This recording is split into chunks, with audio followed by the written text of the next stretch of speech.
millonario. Fue echado por ser estéril. La empleada y sus gemelas le dijeron, «Ven», lo echaron de su propia mansión, por no poder tener hijos. No por infidelidad, no por fraude, no por incompetente, por estéril.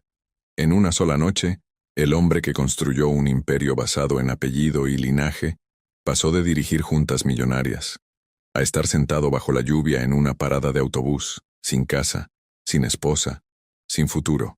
Y mientras el mundo corporativo lo descartaba como un producto defectuoso, dos niñas que no tenían nada se acercaron a él y dijeron algo que nadie poderoso se atrevió a decir.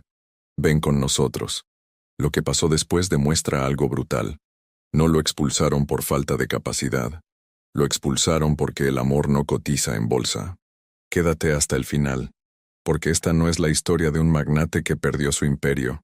Es la historia de cómo perdió todo, y finalmente encontró lo único que nunca tuvo. Es estéril. La palabra cayó en la sala como una sentencia, no como un diagnóstico médico, como una ejecución pública. Alberto Montiel, el hombre que había construido un conglomerado internacional con su apellido grabado en rascacielos, sintió que el aire se volvía denso. No escuchó el resto de la explicación del médico. No escuchó porcentajes, tratamientos, posibilidades, solo esa palabra que para su mundo lo anulaba: estéril. Durante años, su esposa, Rebeca Salazar de Montiel, había repetido lo mismo en cenas familiares y entrevistas discretas. Nuestro legado será fuerte. El apellido Montiel no se extingue. El linaje era parte del negocio, parte del prestigio, parte del contrato invisible que sostenía su matrimonio. Esa noche, la familia Salazar estaba reunida en la mansión, no por apoyo, por estrategia. El informe médico estaba sobre la mesa de mármol, abierto, frío, irrefutable. Rebeca no lloraba, no gritaba, solo lo miraba como si estuviera evaluando una inversión fallida. Sin herederos, la junta no lo va a tolerar mucho tiempo, dijo su suegro con voz baja pero firme. El grupo necesita continuidad, sangre, futuro. Alberto sintió algo que jamás había sentido en una negociación: insignificancia. Hay alternativas, intentó decir. Tratamientos, adopción. Rebeca lo interrumpió con una calma que dolía más que un grito. No necesito alternativas, Alberto. Necesito garantías. La frase fue el verdadero golpe. No hablaba como esposa, hablaba como accionista, como heredera de una familia que veía el matrimonio como una fusión estratégica. Horas después, la discusión terminó donde jamás imaginó: en la puerta de su propia casa. «Es mejor que te vayas unos días», dijo Rebeca, cruzando los brazos, «hasta que pensemos qué hacer». Pero ambos sabían que no eran unos días. El portón eléctrico se cerró detrás de él con un sonido seco. No llevaba maletas, no llevaba plan, solo llevaba el peso de un apellido que, según ellos, había perdido su valor. Mientras caminaba bajo el cielo que empezaba a llenarse de nubes, entendió algo brutal. No lo estaban echando por lo que hizo, lo estaban descartando por lo que no podía dar. La lluvia comenzó como una llovizna fina, casi elegante, como si incluso el clima respetara la caída de un hombre poderoso. Pero en cuestión de minutos se convirtió en un aguacero brutal, de esos que no distinguen trajes caros ni relojes de lujo. Alberto no corrió, no tenía a dónde ir. Caminó sin rumbo fijo hasta que la ciudad dejó de parecerle familiar. Los rascacielos que alguna vez dominaron su vista quedaron atrás. Las avenidas iluminadas se transformaron en calles comunes, húmedas, anónimas. Y allí, bajo un techo metálico oxidado, encontró una parada de autobús vacía. Se sentó. Por primera vez en décadas, se sentó sin agenda, sin chofer, sin asistentes esperando instrucciones. El agua golpeaba el techo con violencia. Su traje se empapó. Su teléfono, sin batería, dejó de ser útil. El hombre que movía millones con una llamada ahora no podía llamar a nadie.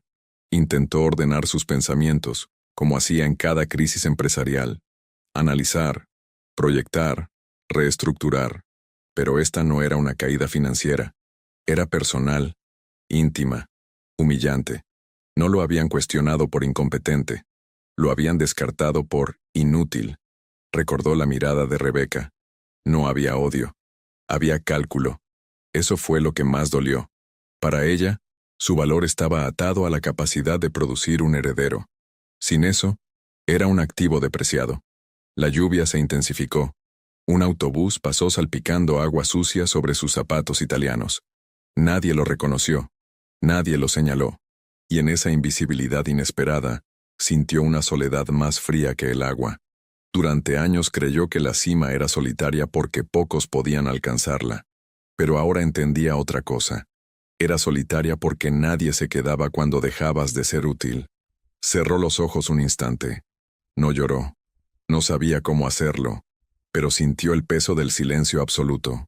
Sin junta directiva, sin esposa, sin familia, sin hijos, solo él, y el sonido incansable de la lluvia.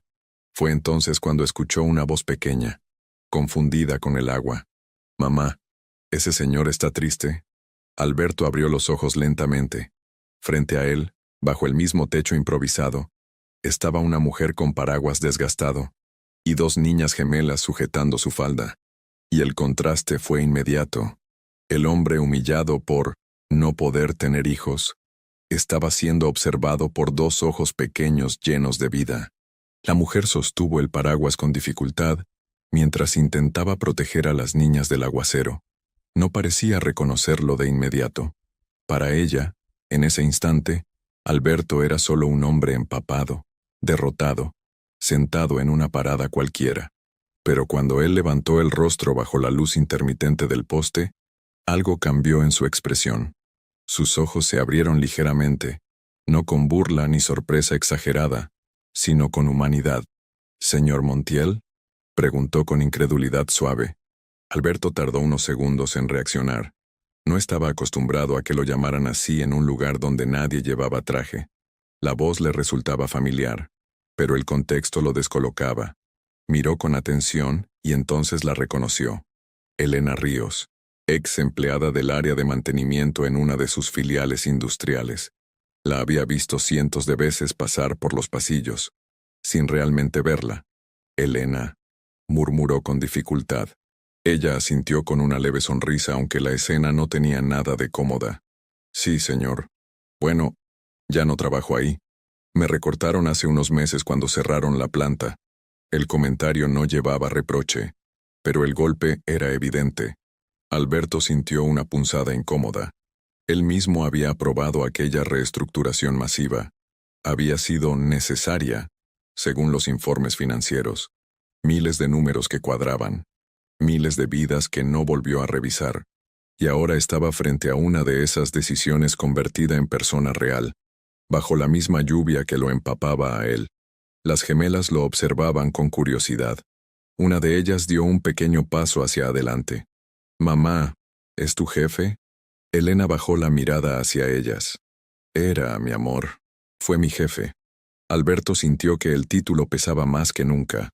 «¿Se encuentra bien?», preguntó Elena con una naturalidad desarmante. No había ironía. No había satisfacción por verlo caído. Solo una pregunta genuina. Alberto abrió la boca para responder, pero ninguna frase corporativa servía ahí. No podía decir, «es un ajuste estratégico». No podía decir, «estoy evaluando escenarios». «No», admitió al fin. «No estoy bien». Elena no preguntó detalles. No exigió explicaciones. Simplemente movió el paraguas para cubrirlo también. Ese gesto simple fue más contundente que cualquier discurso motivacional que hubiera escuchado en su vida.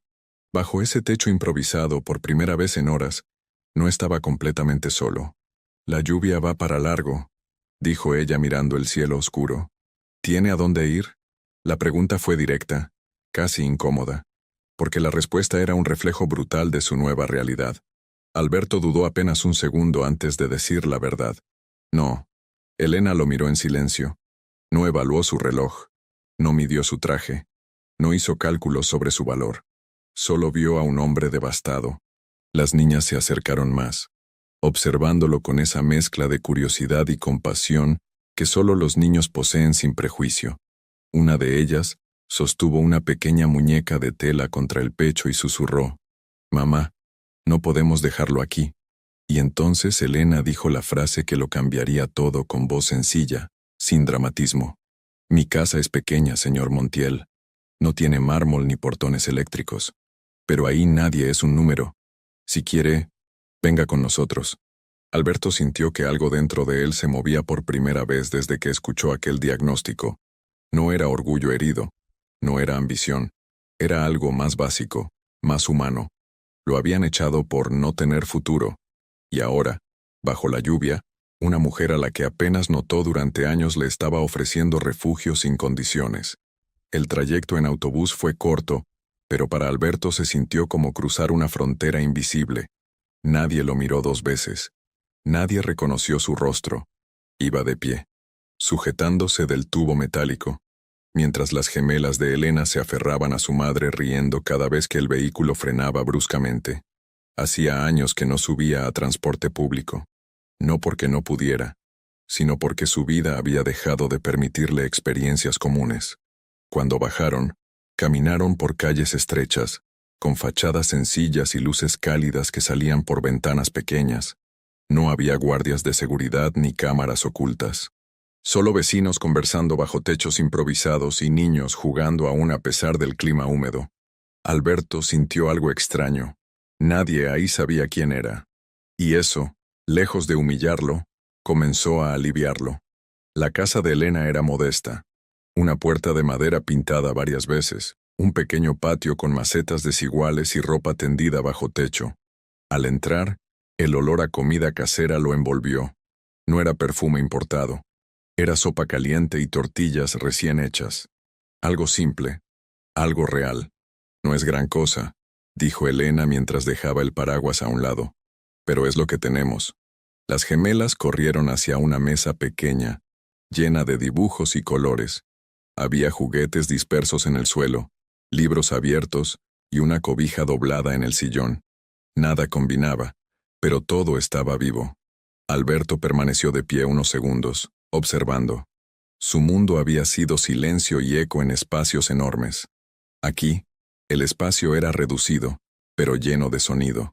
Risas, pasos rápidos, conversaciones pequeñas que no tenían agenda. Siéntese, por favor, dijo Elena señalando una silla de madera. Alberto obedeció.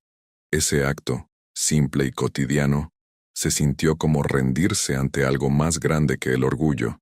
Se quitó el saco empapado y lo dejó a un lado. El reloj de lujo en su muñeca parecía fuera de lugar. Las niñas lo miraban sin miedo. Una de ellas se acercó y preguntó con naturalidad brutal, ¿por qué estaba solo bajo la lluvia?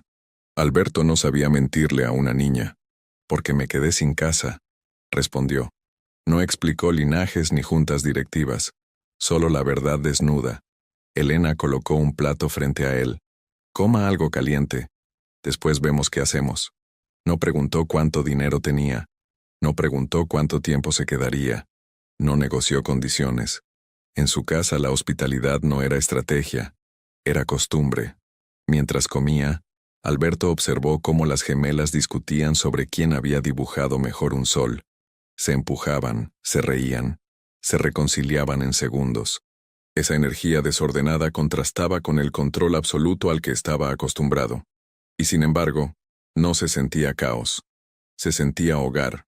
Esa noche, cuando Elena le ofreció el pequeño sofá para dormir, Alberto entendió el verdadero alcance de su caída. Había pasado de una mansión con habitaciones vacías a una sala donde podía escuchar respiraciones cercanas. Pero también comprendió algo inquietante. Por primera vez en mucho tiempo, no se sentía evaluado por su apellido, su fertilidad o su poder. En esa casa pequeña, no era un activo ni una garantía fallida. Era simplemente un hombre que necesitaba empezar de nuevo. Alberto despertó antes que todos. El sofá no era cómodo, y el ruido lejano de los primeros camiones lo sacó del sueño ligero que había logrado conciliar. Durante años se despertó en habitaciones silenciosas, con cortinas automáticas que dejaban entrar la luz exacta a la hora programada. Aquí, la luz entraba sin pedir permiso, y los sonidos de la calle anunciaban el inicio del día sin elegancia. Y aún así, no sintió rechazo. Sintió realidad. Se incorporó lentamente, tratando de no hacer ruido. Desde la cocina pequeña llegó el sonido de una sartén. Elena ya estaba de pie. No había personal de servicio. No había asistentes.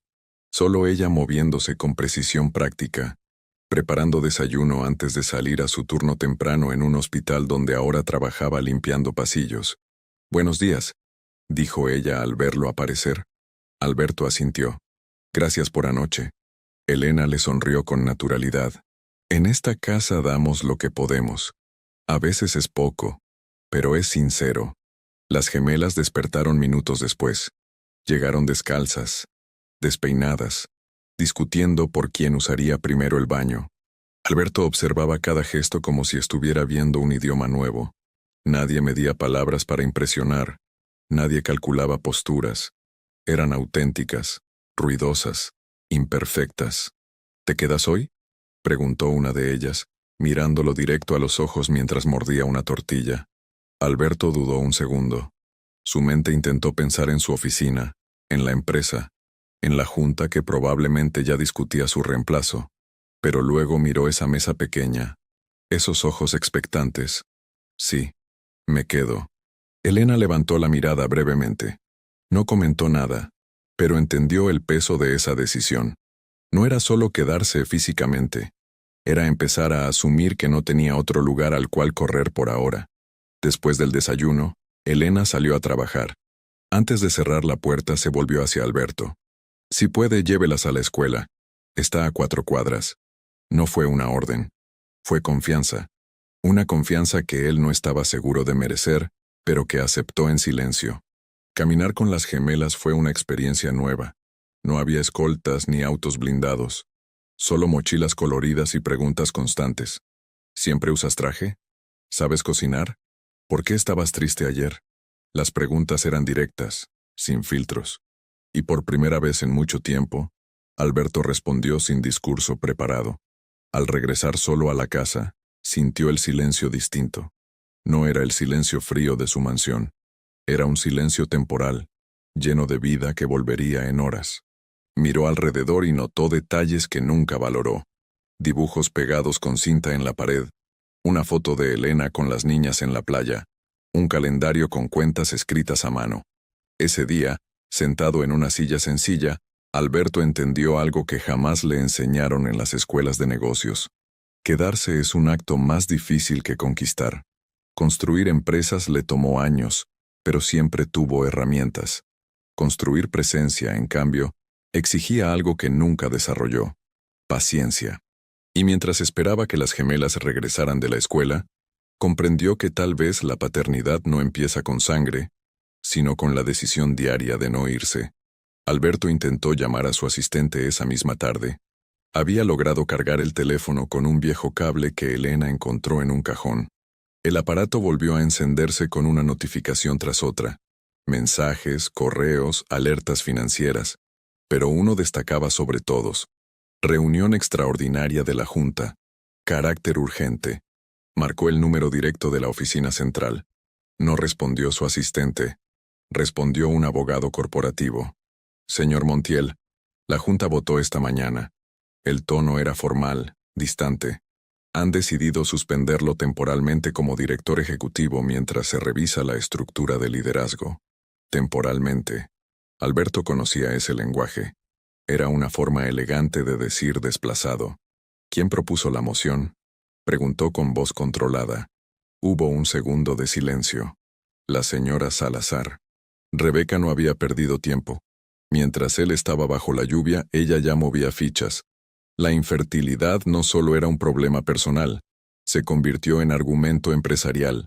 Sin heredero, sin futuro, su liderazgo perdía narrativa ante inversionistas tradicionales que aún creían en dinastías. «Entiendo», dijo Alberto, aunque no entendía nada. Colgó sin elevar la voz. Durante años creyó que su apellido era garantía de permanencia, pero ahora comprobaba algo brutal. El poder no es lealtad, es conveniencia. Se quedó sentado en la pequeña sala, mirando el teléfono apagado. Recordó cada noche que sacrificó tiempo personal por consolidar alianzas, cada viaje internacional, cada negociación agresiva. Había dado todo por ese imperio. Y ahora, sin una línea de sangre que asegurar continuidad, era prescindible. Las gemelas llegaron poco después, llenando la casa de ruido y mochilas tiradas. ¿Qué haces sentado así?, preguntó una de ellas. Alberto forzó una sonrisa leve. Estoy pensando. Mi mamá dice que pensar mucho da hambre, respondió la otra dejando su cuaderno en la mesa. Esa simplicidad lo golpeó con fuerza. Mientras él analizaba pérdidas millonarias, ellas discutían sobre tareas y meriendas. Dos mundos paralelos que nunca se cruzaron en su vida anterior. Esa noche, cuando Elena regresó, notó algo diferente en su postura. ¿Pasó algo?, preguntó mientras dejaba su bolso. Alberto no maquilló la verdad. Ya no dirijo la empresa. Elena no mostró sorpresa exagerada. Solo asimiló la información. Entonces ahora tiene tiempo, dijo con una calma inesperada. Tiempo. La palabra quedó suspendida en el aire. Había pasado décadas persiguiendo expansión, rentabilidad, legado. Y ahora, sin cargo, sin mansión, sin título, tenía algo que jamás valoró: tiempo. No sabía todavía qué hacer con él. Pero en esa casa pequeña, mientras las gemelas discutían por quién elegiría la película de la noche, comenzó a entender que tal vez el verdadero poder no era controlar empresas, sino aprender a reconstruirse cuando el apellido ya no abre puertas. Los días comenzaron a tener una rutina distinta. Alberto despertaba temprano, preparaba el desayuno bajo la guía paciente de Elena y acompañaba a las gemelas a la escuela. Al principio caminaba rígido, como si aún estuviera en una junta directiva, pero poco a poco empezó a relajarse. Descubrió que sostener dos mochilas pequeñas podía ser más desafiante que sostener una negociación internacional. Las niñas hablaban sin parar durante el trayecto. Comentaban tareas, amistades, pequeñas injusticias del recreo. Alberto escuchaba con atención nueva. No interrumpía con soluciones rápidas. Aprendió algo que jamás aplicó en la empresa. A veces no se necesita resolver, solo acompañar. Un viernes por la tarde, una de las gemelas regresó molesta. Una compañera se había burlado de sus zapatos gastados. Alberto sintió una reacción automática: comprarle los mejores del mercado. Su mente empresarial quería resolver el problema con dinero.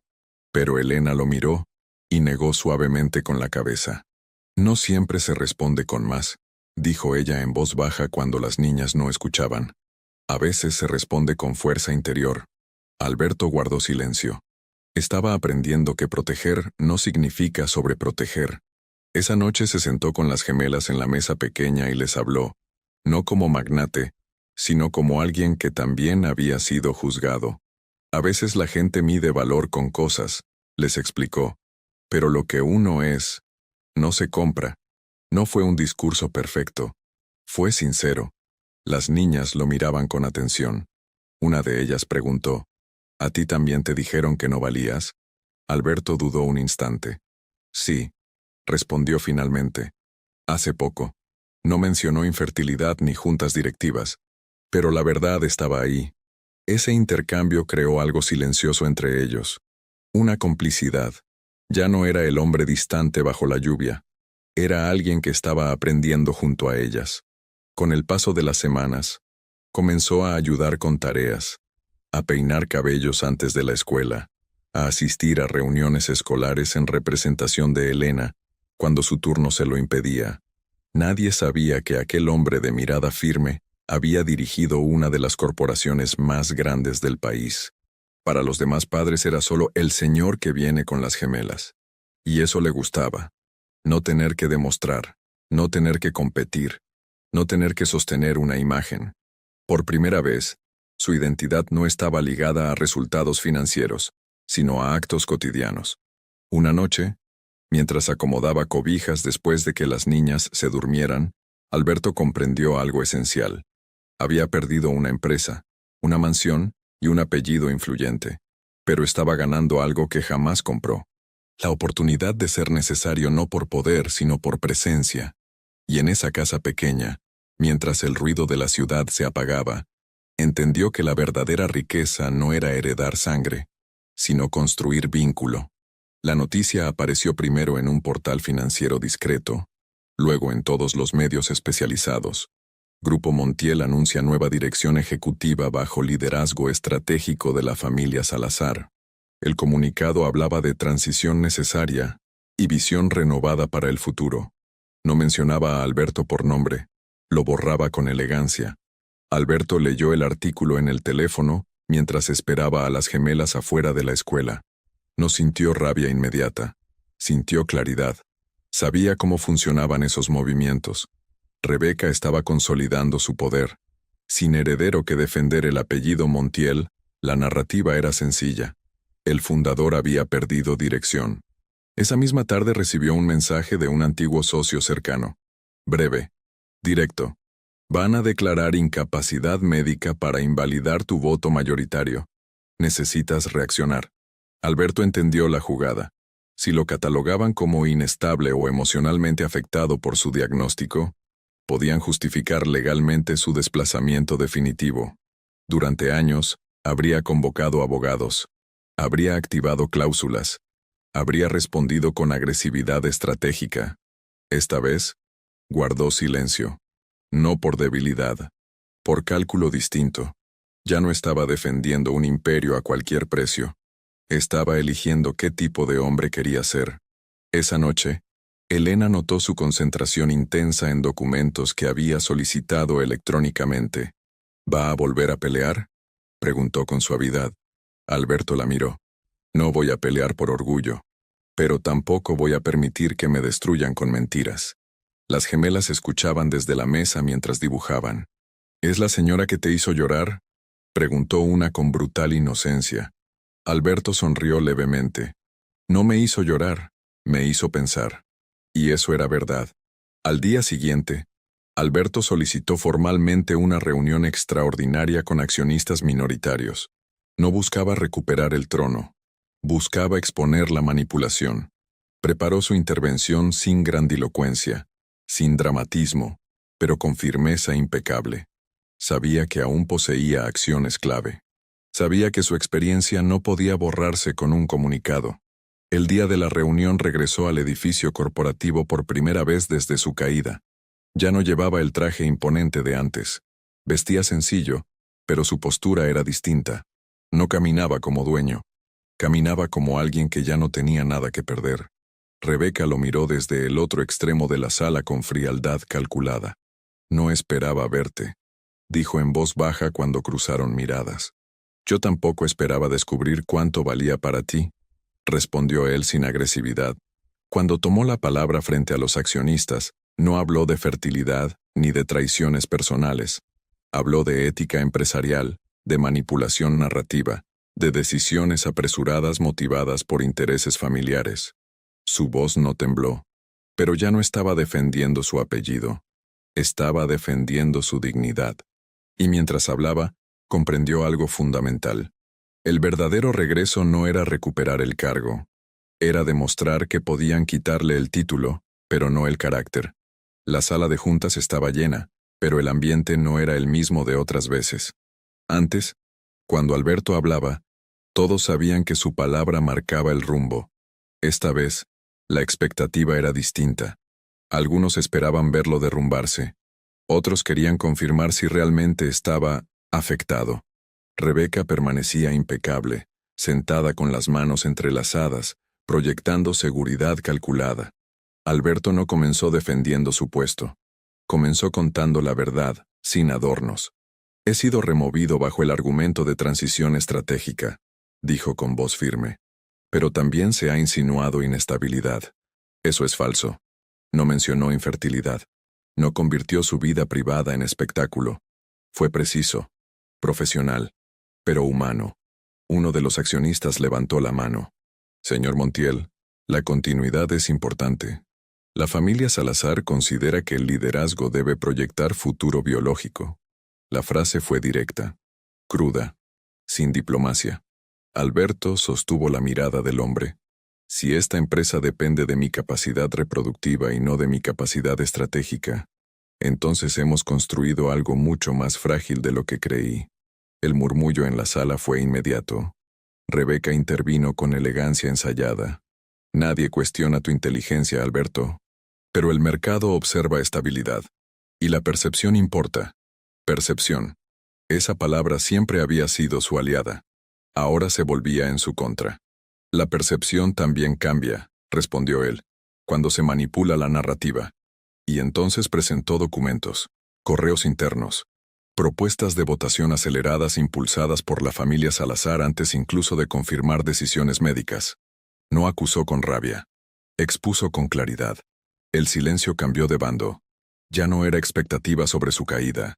Era incomodidad sobre lo que salía a la luz. Algunos accionistas comenzaron a intercambiar miradas. No por compasión, por cálculo. La ética corporativa empezaba a pesar más que la dinastía. Rebeca mantuvo el rostro firme, pero sus dedos se tensaron apenas. ¿Qué es lo que quieres, Alberto?, preguntó finalmente. Esa era la pregunta clave. Él la miró con serenidad inesperada. No quiero volver por orgullo. No quiero forzar una silla que ya no me pertenece. Solo quiero que esta empresa no se convierta en una herencia de ambición sin valores. Si deciden reemplazarme, que sea por visión, no por biología. No había ataque. Había dignidad. La reunión terminó sin resolución inmediata. Se convocaría una votación más amplia. Pero algo ya había cambiado. Alberto salió del edificio sin escoltas, sin aplausos, pero con algo que no tenía cuando lo echaron de su casa. Claridad. Tal vez no recuperaría el imperio. Tal vez sí. Pero ya no estaba peleando por demostrar que era suficiente. Estaba defendiendo el derecho de no ser descartado como si fuera una máquina defectuosa. Y eso, más que cualquier cargo, lo devolvía a sí mismo. La votación extraordinaria se realizó 3 días después. La presión mediática crecía. Los rumores financieros circulaban, y la narrativa ya no era tan favorable para la familia Salazar.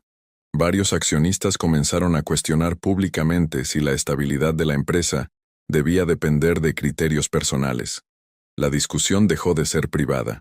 Alberto recibió múltiples llamadas de antiguos aliados. Algunos pedían su regreso inmediato. Otros proponían una negociación estratégica para reinstalarlo con mayor blindaje legal. El juego de poder estaba listo para activarse de nuevo. Solo necesitaba que él dijera sí.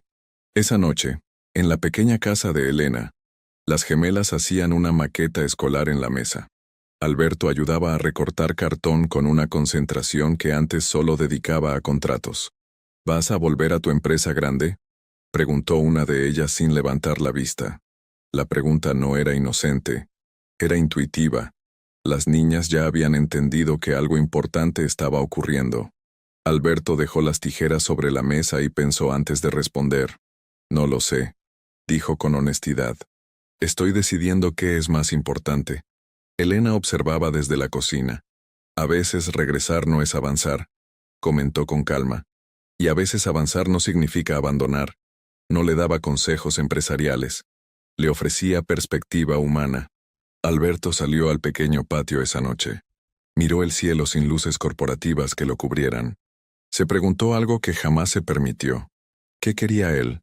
Sin apellido, sin expectativa externa, sin presión de linaje.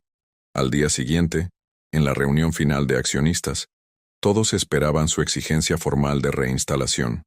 Pero cuando tomó la palabra, sorprendió a la sala. He decidido no retomar la dirección ejecutiva, dijo con firmeza. Un murmullo inmediato recorrió el salón. Rebeca lo miró incrédula. Pero sí mantendré mis acciones y mi voto. Continuó. La empresa seguirá bajo supervisión ética. Y cualquier decisión que comprometa su integridad será enfrentada. No regreso por orgullo. Regreso como guardián, no como monarca. Era un movimiento inesperado. No renunciaba a su poder legal, pero tampoco volvía a someter su vida al mismo esquema que lo había consumido. Elegía equilibrio. Elegía no perderse otra vez. Cuando salió del edificio, no sintió derrota. Sintió libertad. Por primera vez en su vida adulta, una decisión no estaba guiada por ambición ni por miedo a perder estatus. Estaba guiada por propósito. Y mientras caminaba hacia el auto modesto que lo esperaba para llevarlo de regreso a la casa donde 2 niñas lo esperaban con preguntas y risas, comprendió algo definitivo. El verdadero imperio no era el que llevaba su apellido, era el que estaba aprendiendo a construir cada noche, cuando elegía quedarse. Rebeca no era una mujer que aceptara derrotas silenciosamente. La decisión de Alberto de no retomar la dirección ejecutiva había alterado su estrategia. Él no regresó al trono, pero tampoco desapareció.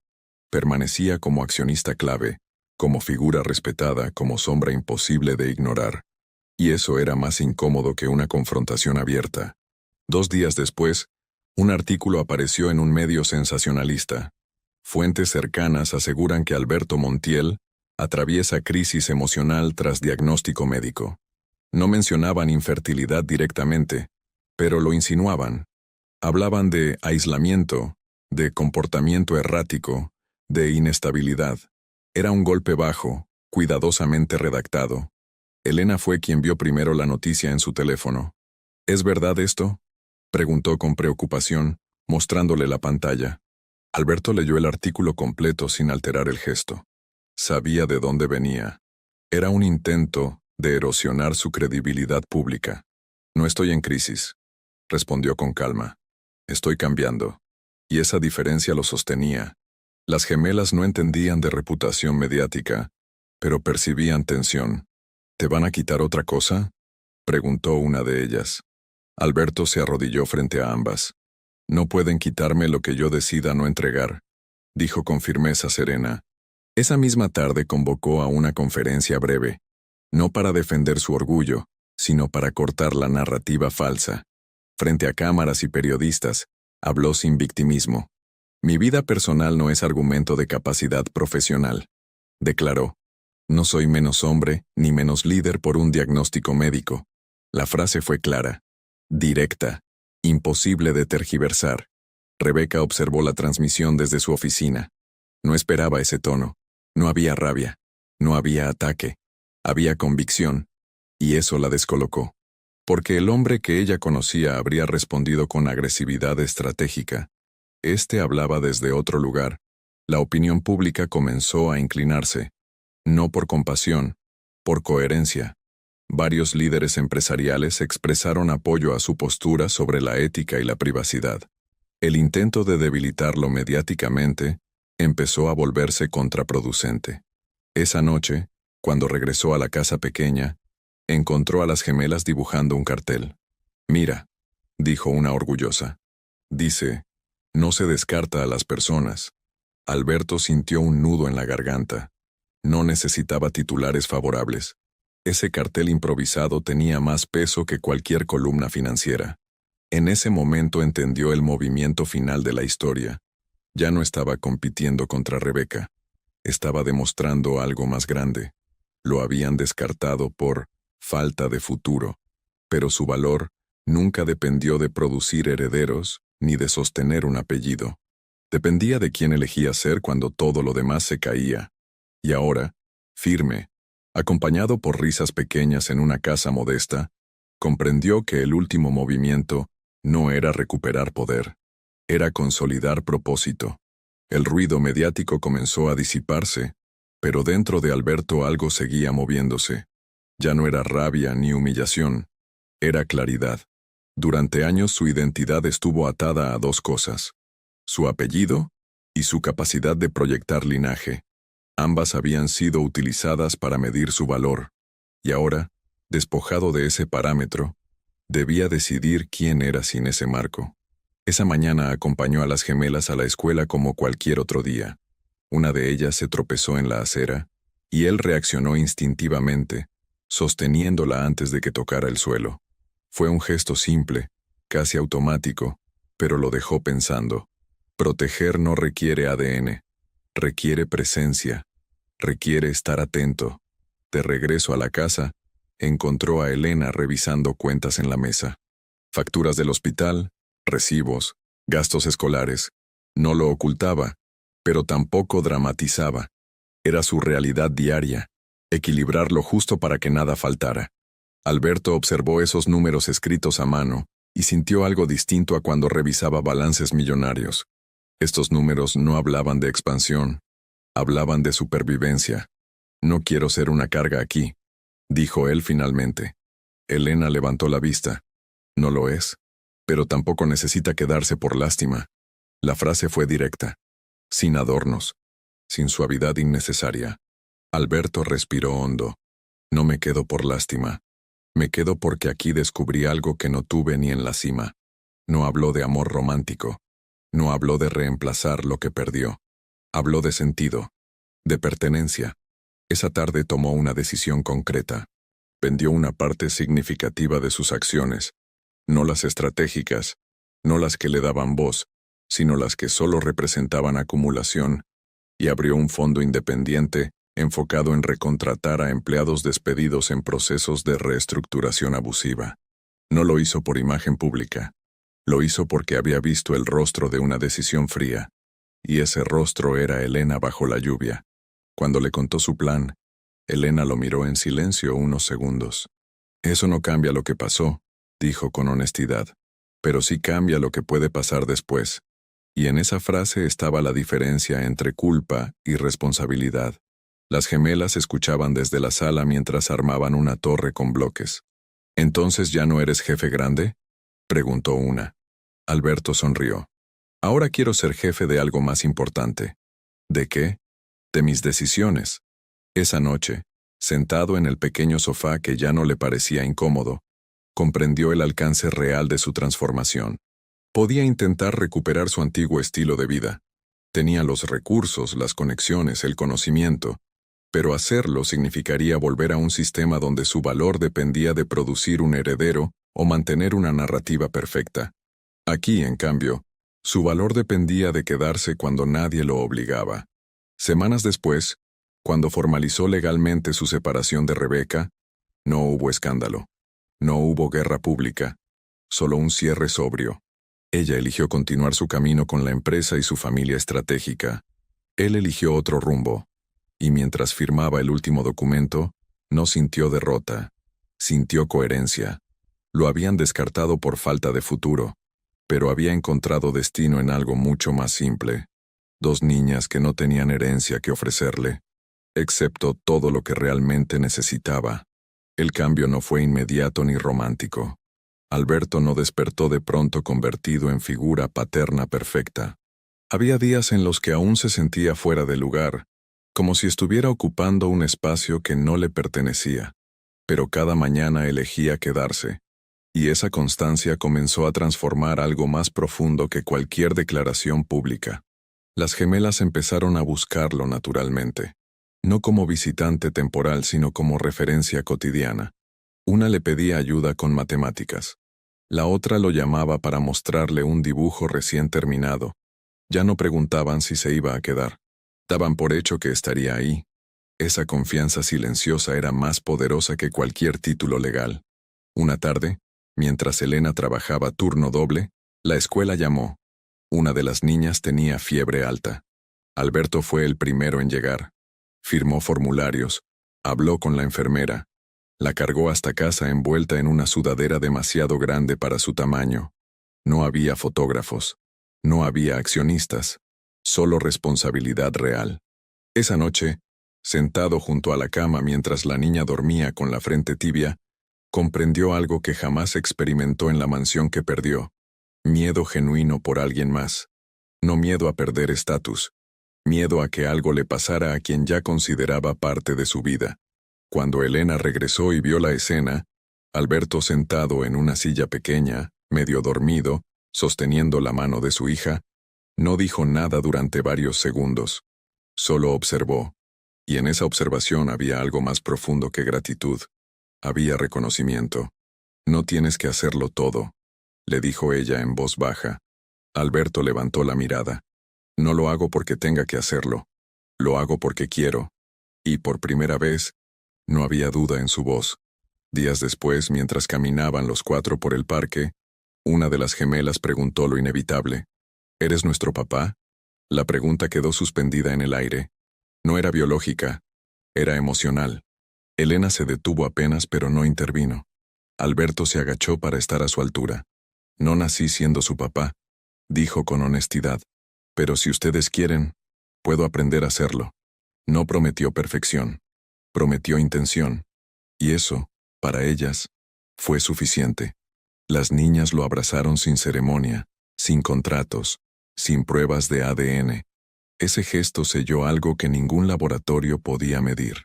Elena los observaba con los ojos húmedos, consciente de que el vínculo que se estaba formando no era sustitución, era construcción nueva. Esa noche, después de que las gemelas se durmieran, Elena habló con claridad adulta. Ser padre no es un papel bonito, es sacrificio constante, es estar cuando estás cansado, es quedarte cuando es incómodo. Alberto sostuvo su mirada sin titubear. Ya me descartaron por no poder dar sangre. No voy a descartarme ahora por miedo a dar tiempo. Y en esa frase se cerró el círculo.